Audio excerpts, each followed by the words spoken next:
एके दिवशी एकनाथ महाराज समाधीत असताना एक भयंकर काळा साप त्यांच्या अंगाभोवती गुंडाळला.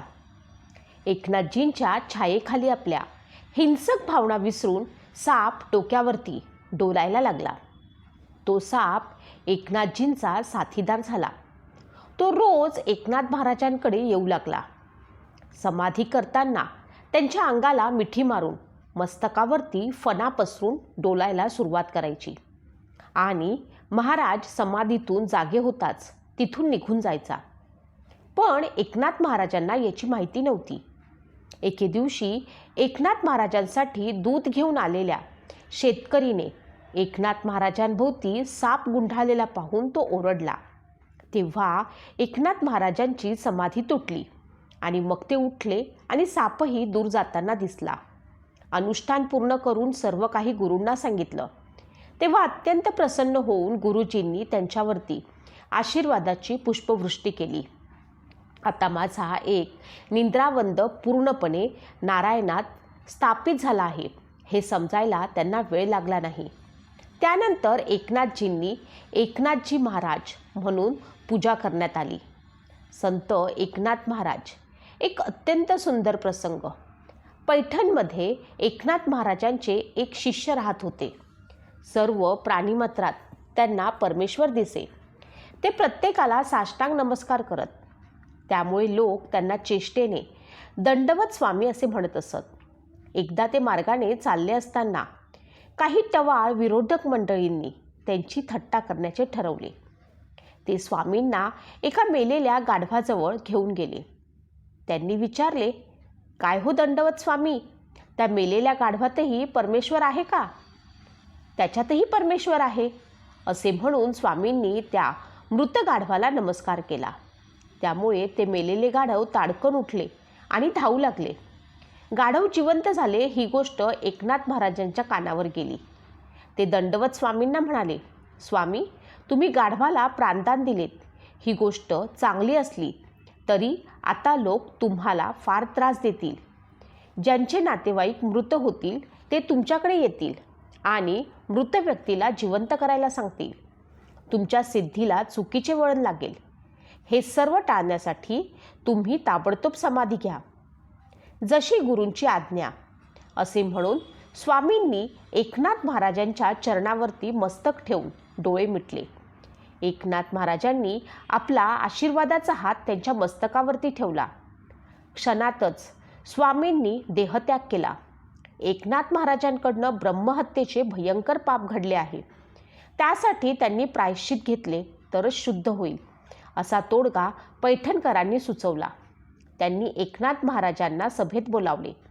एकनाथ महाराज प्रसन्न मुखाने सभेसमोर येऊन उभे राहिले. सभेने त्यांना ब्रह्महत्येविषयी प्रायश्चित घ्यावे लागेल असे सुचवले.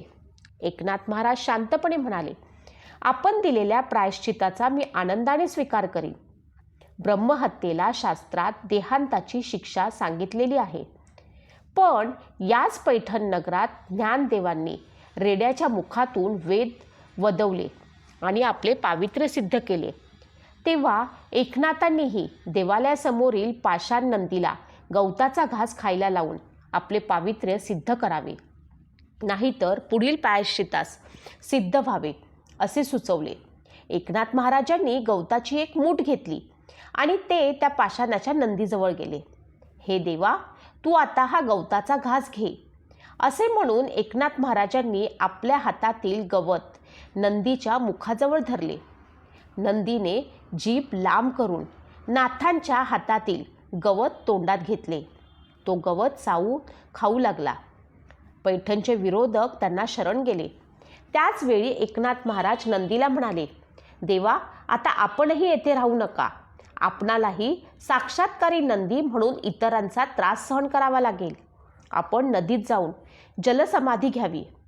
तो पाषाणाचा नंदी ताडकन उठला आणि नदीत जाऊन त्यानं जलसमाधी घेतली. या दृश्याने एकनाथ महाराजांचे सामर्थ्य न समजणाऱ्या लोकांचे चांगलेच डोळे उघडले. संत एकनाथांचा जन्म एका ऋग्वेदी देशस्थ ब्राह्मणा श्री भानुदास यांच्या घरात 1533 मध्ये पैठण येथे झाला. त्यांच्या आईचे नाव रुक्मिणी आणि वडिलांचे नाव सूर्यनारायण होते. एकनाथजी महाराज हे गुरूंचे निस्सीम भक्त होते. लहान असताना त्यांचे आईवडील देवाघरी गेले आणि त्यांचे पालनपोषण त्यांचे आजोबा श्री चक्रपाणीजी यांनी केले. त्यांनी बालपणापासूनच चांगले संस्कार दिले. एकनाथ हे लहानपणापासूनच अत्यंत हुशार आणि एकनिष्ठ होते. संध्याकाळचे हरिभजन, पुराण श्रवण, देवपूजा इतर धार्मिक कार्यांची त्यांना आवड होती. परमानंदात ते कधीकधी हातात करताल किंवा विणा घेऊन भजन म्हणत. कुठलाही दगड समोर ठेवून त्याला फुले वाहायची. कधी देवाचं नामस्मरण करत नाचायचं. गावात श्रीमद भागवत कथा असताना ते भक्तिभावाने ऐकत असायचे. लहानगे एकनाथ गुरुचरित्राचे महत्त्व पाहून प्रभावित झाले होते. गुरु कधी भेटणार हे सतत विचारणा करत असेत. लोकांनी त्यांना हा प्रश्न गोदावरी नदीला विचारण्यास सांगितल्यावरती ते गोदावरी नदीच्या काठी गेले आणि त्यांनी नदीला हा प्रश्न विचारल्यावरती देवी आई म्हणाली, तुम्हाला गुरु दौलताबादच्या किल्ल्यात सापडणार. तातडीने आपल्या गुरुच्या भेटीसाठी लहानगे एकनाथ बाहेर पडले. जनार्दन स्वामी हे दौलताबाद किल्ल्याचे प्रमुख होते. किल्ल्यावरती 5 वर्षाचे एकनाथ जनार्दन स्वामींना भेटावयास गेले. मी तुझीच वाट बघत होतो असे स्वामी यांनी एकनाथांना म्हटले. पूजेची तयारी करण्याचं कार्य स्वामींनी एकनाथांना दिलं. वयाच्या 12व्या वर्षी एकनाथ यांनी जनार्दन स्वामींचे शिष्य म्हणून शिष्यत्व स्वीकारलं. सकृत, ज्ञानेश्वरीसारख्या अध्यात्म ग्रंथांचे व शास्त्रपुराणांचे त्यांनी अध्ययन केले. गुरु जनार्दन स्वामी समवेत एकनाथ तीर्थयात्रेस निघाले. चंद्रावती या गावी आले व चंद्रभट यांचे चतुर्श्लोकी भागवताचे व्याख्यान ऐकले. नंतर ते दोघेही यात्रेवर निघाले. जनार्दनांनी एकनाथांना चतुर्श्लोकी भागवत यावर टीका लिहिण्यास आज्ञा दिली. ते गुरु समवेत 7 वर्ष तीर्थयात्रेवरती होते. नंतर त्यांनी गृहस्थाश्रम स्वीकारला. संत एकनाथ यांचा विवाह गिरिजाबाई यांच्याशी झाला. त्यांना गोदा आणि गंगा नावाच्या 2 मुली आणि हरिपंडित नावाचा मुलगा असे अपत्य प्राप्त झाले. संस्कृताचे धान सर्वांपर्यंत पोचवण्यासाठी त्यांनी मराठीत सांगण्यास सुरू केले असता त्यांना अनेक विरोधकांना सामोरे जावे लागले. तरीही त्यांनी भारुडीच्या मार्गाने लोकांना परमार्थाची शिकवण देऊन लोकांच्या हितासाठी लोकोपयोगी कार्य केले. स्त्री शूद्रादी सर्वांना देवाचे नाम घेण्याचा अधिकार आहे असे त्यांनी लोकांना सांगितले. नाथांना अनेक लोकांचा तिरस्कार मिळाल्यावरती देखील त्यांनी आपले लोकहिताचे कार्य सुरू ठेवले आणि भक्तीचा प्रसार आपल्या आचरणाने केला. त्यांनी अनेक ग्रंथांची रचना केली. एकनाथ एक धर्माभिमानी गुरुभक्त होते आणि त्यांनी एक जनार्दन नावाने अभंग लिहिले.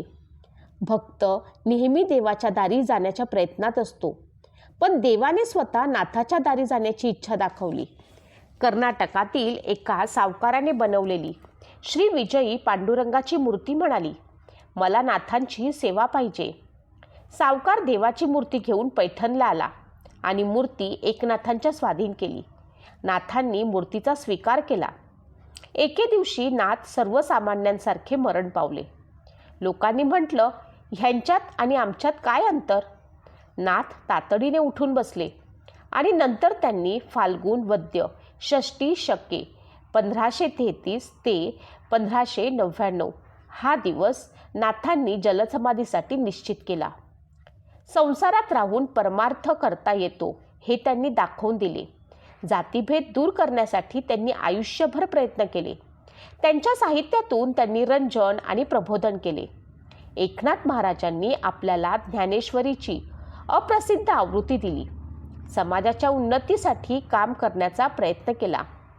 एकनाथांनी महाराष्ट्रात वासुदेव संस्थान नावाची चळवळ सुरू केली. यामध्ये वासुदेवा म्हणून ओळखल्या जाणाऱ्या व्यक्तींनी घरोघरी भेट दिली गेली. लोकांच्या घरासमोर उभे राहून त्यांनी भजन संमेलनातून धार्मिक संदेश दिला.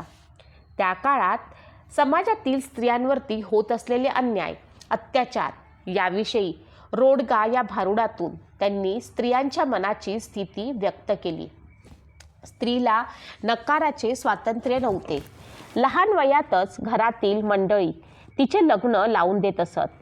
फक्त संसार करायचा, या पलीकडे तिचे विचारच करायचा नाही, असा तो काळ होता. त्या काळातील स्त्रियांना जणू या भारुडानं बोलकं केलं. महारीन, परटीन, माळी, कुंटीन, भटीन, बैरागीन अशा समाजातील वेगवेगळ्या जातीतील स्त्रियांची प्रातिनिधिक स्वरूपात स्त्रीची योजना करून त्यांनी तमाम स्त्रियांचं दुःख शब्दात मांडलं. आपण एक भारूड बघणार आहोत त्यांचं. अंबा. सत्वर पाव गे मला, भवानी आई रोडगा वाहीन तुला. सासरा माझा गावी गेला, तिकडेच खपवी त्याला. सासू माझी जाच करीते, लवकर निर्दाळी तिला. जाऊ माझी फडफड बोलती, बोडकी करग तिला. ननंदेचं पोर किरकिर करतं, खरूज होऊ दे तिला. दादला मारून आहुती देईन, मोकळी करग मला. एका जनार्दनी सगळेच जाऊ दे, एकलीच राहू दे मला. त्या काळात स्त्रियांना सासरी असह्य जाच होत असे. खरं म्हणजे सासर म्हटलं की संसारातील सुख दुःख परिस्थितीचे, काळाचे वा स्वतः आपल्या जवळच्या माणसांच्या गरजा पूर्ण झाल्या नाही किंवा त्यांचा सन्मान राखला गेला नाही की त्यांच्याकडूनची प्रतिक्रिया येते. त्या प्रतिक्रियेला मग त्याचा छळ किंवा जाच सासूरवास म्हणत असेल. पण खरंच पाहून गेलं तर हे सगळं होतच असतं, होणारच असतं.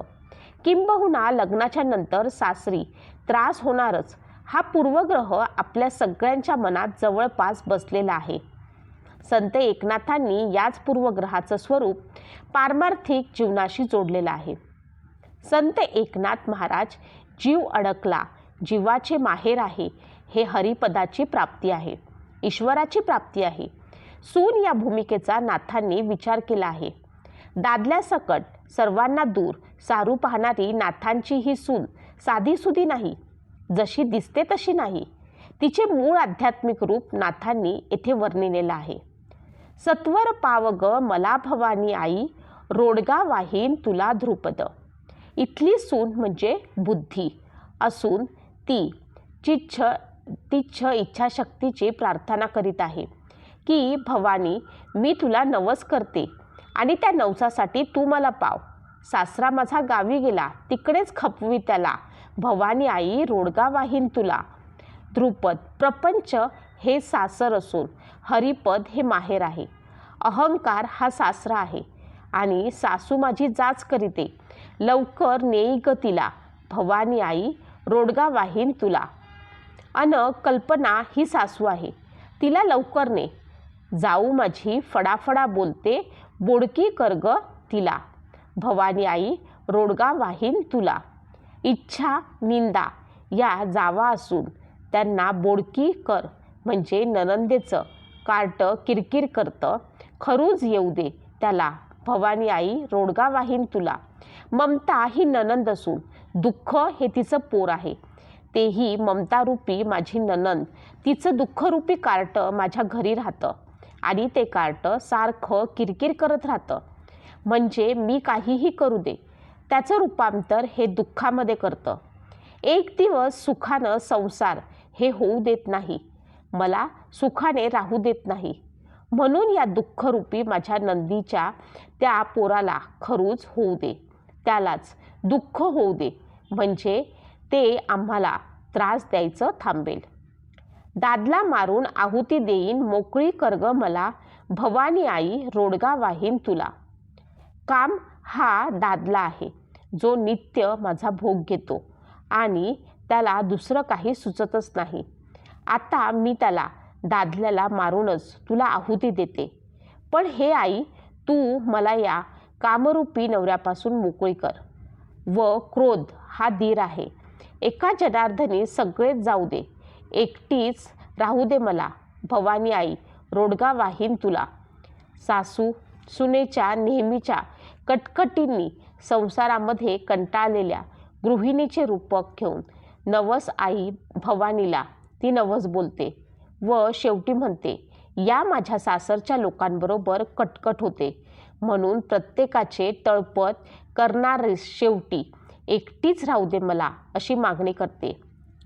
अशाच माहितीपूर्ण व्हिडिओसाठी चॅनलला लाईक, सबस्क्राईब आणि शेअर नक्की करा. तुम्ही आमच्या चॅनलला सपोर्ट करू शकता. धन्यवाद.